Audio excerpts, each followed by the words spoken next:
Does fast charging hurt your phone battery? More power, more heat. The fast charging function is, without a doubt, one of the most popular trend features of modern smartphones. That's understandable, as it's more than practical during the day when you don't have to wait for an eternity to fully charge your phone.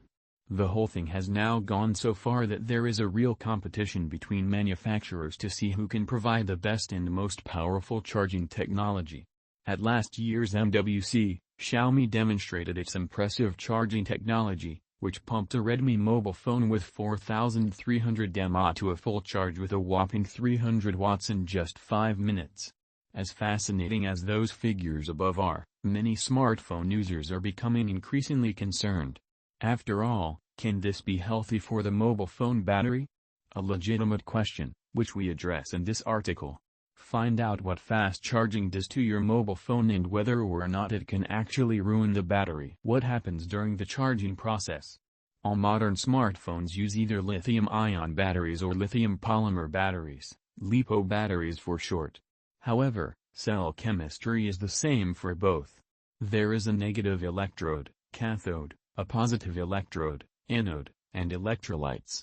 The energy that powers a mobile phone is generated when the negative lithium ions flow through the electrolytes to the positive side. When the battery is empty, this flow stops. During the charging process, the lithium ions are moved back to the negative side so that the cycle can start again. The charging process is not exclusively linear because batteries function like a kind of sponge.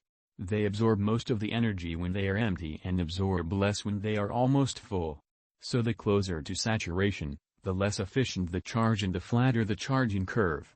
The charging voltage, on the other hand, starts at maximum power and then drops relatively quickly. Mobile phone batteries degrade.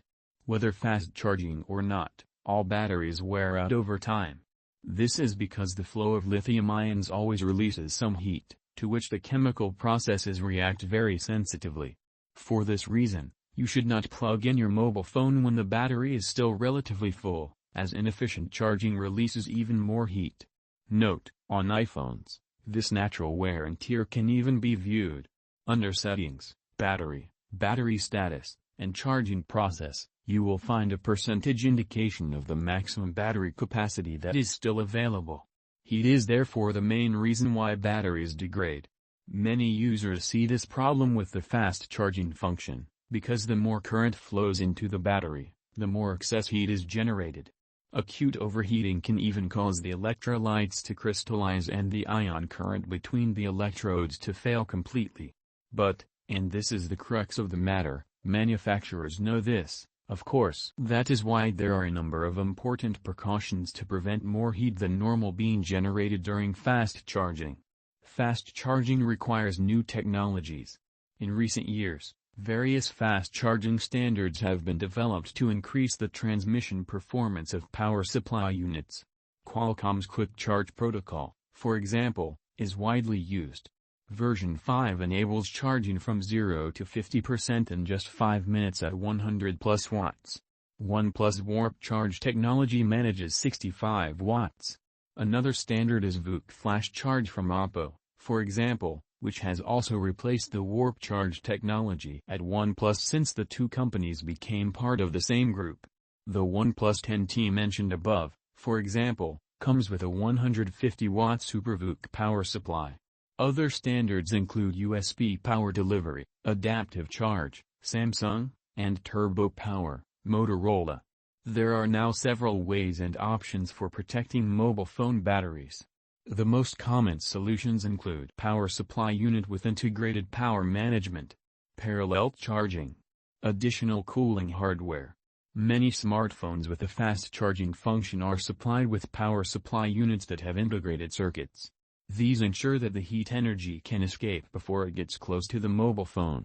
The disadvantage of this solution is that the adapters are often larger than usual. Another option is parallel charging. The idea is simple.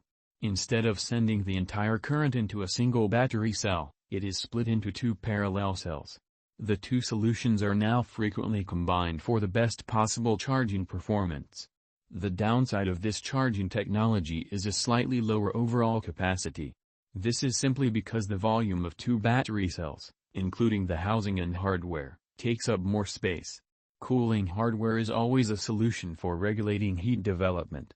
The better the cooling system, the more power can flow into the device without overheating it. There are plenty of options: heat shields, vapor chambers, even entire fans, especially on gaming smartphones, are used to protect the batteries from excessive temperatures.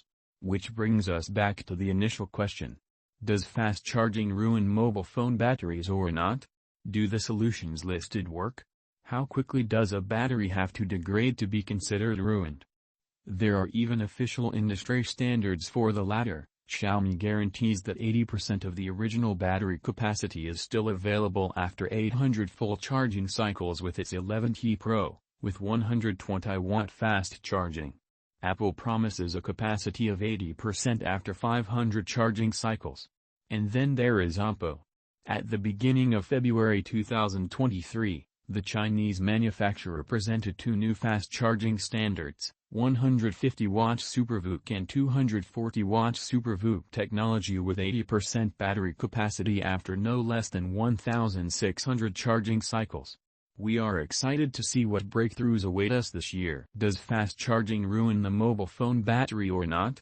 Without long-term studies, it's not possible to answer this question definitively, but so far everything points to the fact that fast charging does not accelerate the normal wear and tear of a battery. However, it's also a fact that fast charging generates more heat due to the higher wattage, from which the phone must be protected. To this end, manufacturers use various measures aimed at improving energy management, be it through optimized power supply units, parallel charging or smart hardware, and sensors to regulate temperature fluctuations. The users themselves actually have the greatest influence on battery life. Here are some quick tips on how to keep your mobile phone battery fit for longer. Always charge with a cable if possible, even if your phone offers inductive charging. Avoid complete discharges. The optimum battery level is between 20 and 80%. Do not charge your battery if it is still relatively full, over 60%. Avoid extreme temperature fluctuations, whether heat or cold.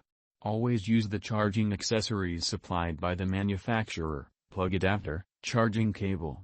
Do not charge your mobile phone when performance-intensive apps or games are running. Do not leave your mobile phone plugged in for longer than necessary when the battery is fully charged. Hello. Thank you for watching the video. Be sure to like and subscribe. If you have any suggestions for future content, comment and let me know. I know many are not comfortable with AI art, but I am saving to gather supplies to delve into other art styles. It will take time, but I am hoping to get into resin, woodworking, and metalworking. All I ask, please enjoy my videos.